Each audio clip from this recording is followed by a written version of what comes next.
Houve um seminário no BNDES e o Mercadante é o seguinte, temos um seminário no BNDES hoje, Estratégias de Desenvolvimento Sustentável para o Século XXI. O objetivo declarado, debater desenvolvimento sustentável e experiências internacionais na área de política fiscal. E aí ele fez uma declaração, Larissa. Vamos à declaração. O que foi que disse o Mercadante? Vai lá. Estamos aguardando o novo arcabouço fiscal. O ministro Haddad pode esperar de mim e do Banco total lealdade e parceria, ao contrário das especulações que são publicadas. Não estamos aqui por outra razão. Não tem expectativa de substituir ninguém, muito menos de competir. Agora, não nos peçam para deixar de dizer o que nós pensamos, para ajudar o governo a acertar, a encontrar o melhor caminho, a buscar as melhores práticas. É para isso que estamos aqui. Fez muito bem o Mercadante de tornar pública essa fofoca de que o Mercadante está ali se preparando para assumir o lugar do Haddad, até porque tem uma equipe de alguns notáveis no BNDES, que eles chamam de BNDES, então ele está se preparando. E aí fez esse seminário que não tem nada demais. Na verdade, coisas importantes foram ditas nesse seminário. E não foram ditas por um cara qualquer. Ou por caras quaisquer.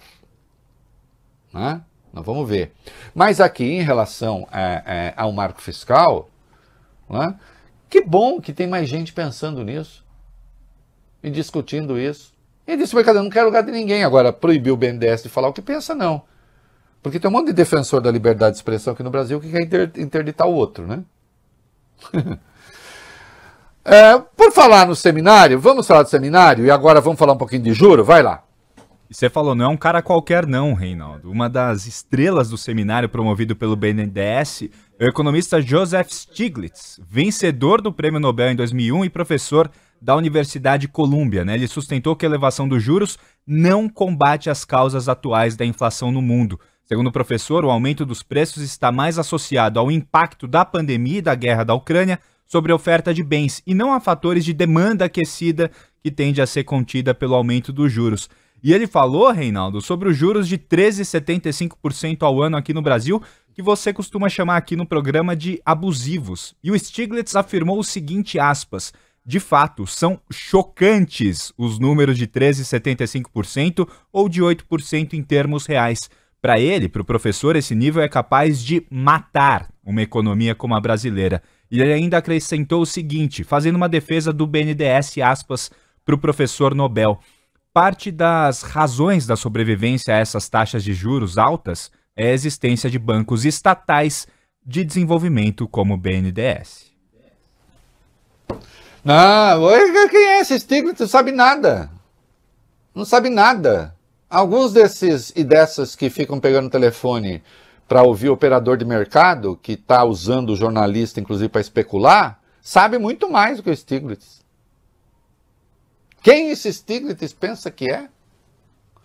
E disse o óbvio, né, que qual é a fonte da inflação? A pandemia, os suprimentos relacionados à guerra, as assimetrias dos ajustes de preços por essas mudanças. O problema é que a gente precisa responder a esses choques com mais investimentos. A taxa de juros impede esses investimentos. Não se tem inflação no Brasil decorrente de demanda. Isso é muito simples, é óbvio, é evidente. A inflação do Brasil não existe, Bob Furu e Larissa, porque tem um monte de gente com grana querendo comprar. E aí, como não tem oferta suficiente, como não tem produto suficiente, então aí, todo mundo querendo comprar. Não, a inflação de agora deriva de uma elevação geral dos custos na oferta. Não tem comprador. Mesmo assim, a inflação está alta. É o pior dos mundos. Isso é ruim. Não é? E temos falado isso aqui. Insistido nisso. Teve mais gente que participou. Vamos lá. Isso, esse painel, o painel com o Stiglitz, Reinaldo, foi mediado pelo economista André Lara Rezende, que é um dos mentores do Plano Real, né? Ao abrir o debate, o Lara Rezende também fez uma crítica aos juros altos. Ele disse o seguinte: a combinação de juros muito altos e impostos muito altos é profundamente recessiva e impede o crescimento da economia. Ele ainda defendeu a atuação do Estado como necessária para o crescimento econômico. Para o André Lara Rezende, o Estado não é um peso morto nessa discussão. Esse painel teve ainda a participação por vídeo do professor James Galbraith, né? Ele é da Lyndon Johnson School of Public Affairs. Ele também questionou os juros altos aqui do Brasil como uma política que transfere renda dos mais pobres para os mais ricos. Ele afirmou o seguinte: é preciso pensar em uma alternativa para as políticas, porque as atuais, elas falharam. O professor ponderou que o Brasil está hoje em situação mais confortável que os Estados Unidos e a Europa, que sentem os efeitos da crise bancária iniciada aí com a quebra do Silicon Valley, né, que arrastou com ele o Credit Suisse. E disse o seguinte, esse professor: a crise bancária nos Estados Unidos está se espalhando, se espalhou para a Europa, que já convive com altos custos de energia. O Brasil, neste momento, não está afetado. Continuou dizendo que as elevadas reservas internacionais ajudaram a tornar o país mais seguro. E adivinha, Bob Furui, em que governo essas reservas ficaram desse tamanho aí? Posso Você tem uma chutar, ideia, presidente? Hã? No do senhor? Você tem uma ideia? Você sabe que governo foi, né?